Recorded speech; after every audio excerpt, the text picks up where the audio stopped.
La médula espinal cervical tiene 8 segmentos.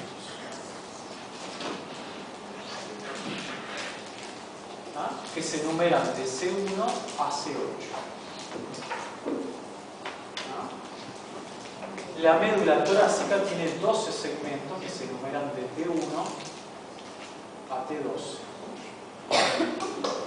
La lumbar tiene 5 segmentos que se numeran de L1 a L5. La sacra tiene 5 que se numeran de S1 a S5. Y el coccigio tiene uno solo. ¿Ah? Cuando ustedes nacen, estos segmentos ya están.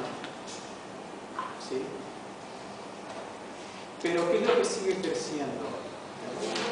La columna.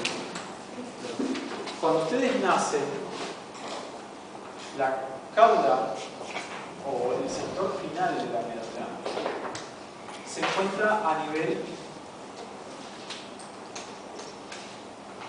de la tercera vértebra sacra. Cuando ustedes nacen, la médula llega hasta la tercera sacra. Pero a medida que la columna empieza a crecer y a extenderse más, ¿qué pasa? Claro, la tercera baja, ¿sí? Sigue creciendo el conducto, pero esto no.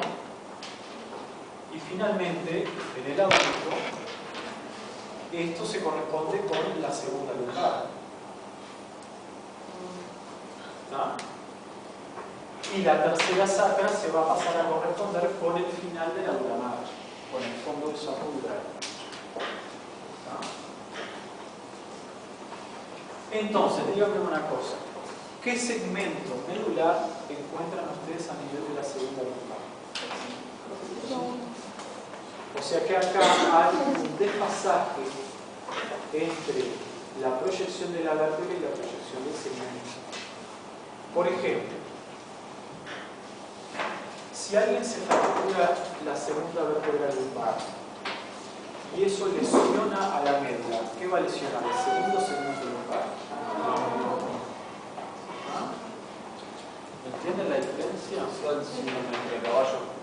Claro, vas a lesionar más la cola de caballo, más el extremo según la coccisión y el resto de la cola de caballo. Por eso nosotros diferenciamos esta nomenclatura segunda lumbar de la nomenclatura de dos. Es lo que te genera la confusión. ¿Tá? Como para que existe una médula sacra a pesar de que no exista médula a nivel de las vértebras sacras. Esa es la confusión. Por eso, un autor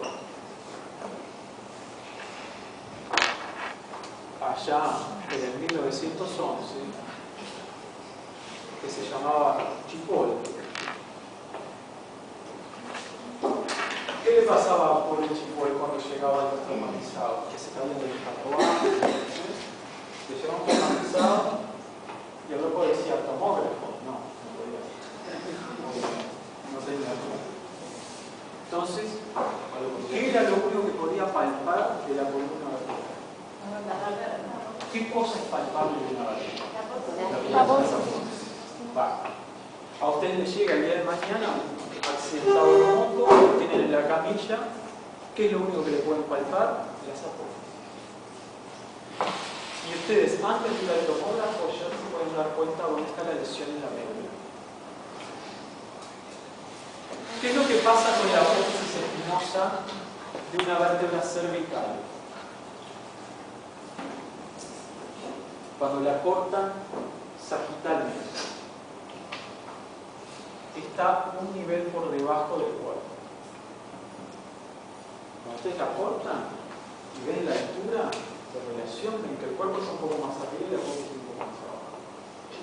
Entonces,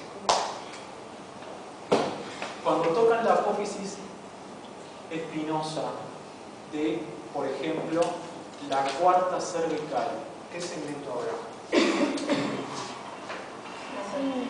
¿Con qué segmento? Exacto.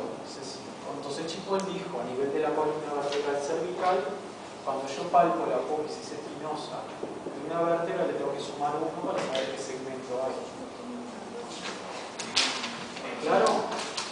Entonces, si ustedes tienen un paciente que tiene un dolor exquisito a nivel de la cuarta parte de la cervical y ven que está parapléjico, ¿dónde se habrá lesionado? A nivel de ese signo. Por eso a mí no me gusta que ustedes mezclen estas letras con esta terminación. Luego Chipoll siguió para abajo y vio que entre la primera torácica, o sea, y la quinta torácica, la diferencia entre la apófisis espinosa y el cuerpo vertebral era 2. Entonces dijo, para yo saber a nivel de qué segmento estoy, tengo que sumarle la apófisis espinosa 2. Entonces, cuando tocan la apófisis espinosa de la tercera torácica, a nivel de qué segmento de la médula, el quinto segmento torácico. Y Chipoll siguió para abajo y vio que entre la sexta torácica y la onceava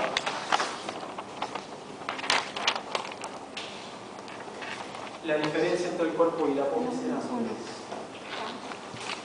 Entonces, cuidado, si ustedes palpan la apófisis espinosa de la décima vértebra torácica, ¿a nivel de qué segmento está?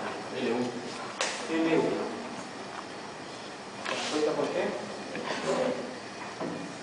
¿Dónde está el segmento L1? A nivel de la décima vértebra torácica. ¿Y el segmento L2 dónde estará? Más o menos por ahí, a nivel de la onceava. Entonces ven ustedes que el segmento L2 no se corresponde con la segunda lumbar. Por eso no pueden utilizar indistintamente un término con el otro. Por debajo de la onceava vértebra torácica, Chipoll se enojó, perdió la paciencia y dijo, ahí, como se achica tanto la médula, los segmentos son cada vez más chiquitos. ¿Tá? La diferencia es muy corta, están todos ahí ese juego. Además ahí va a empezar un sector de la médula que se llama el engrosamiento lumbar que da origen al plexo lumbar sacro.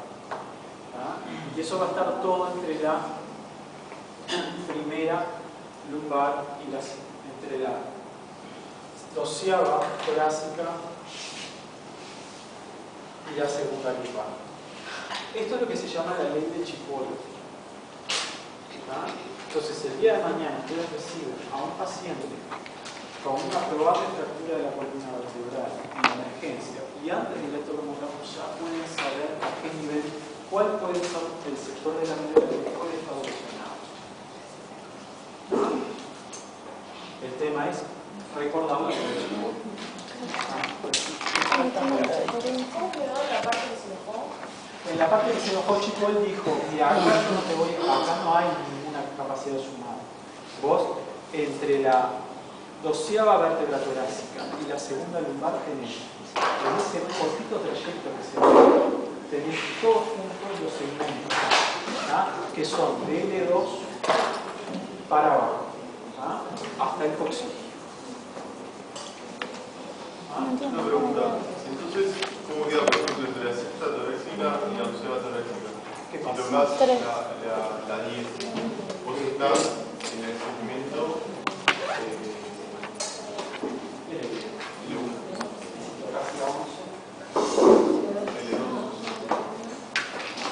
Por debajo de la 11 se queda L2 y tocando la vértebra, la voz espinosa de la vértebra torácica.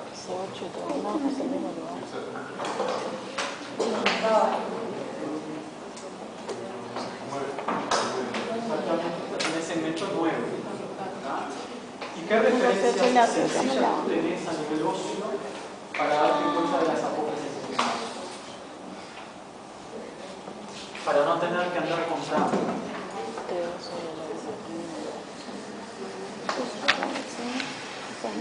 Obviamente teniendo el paciente con los brazos así.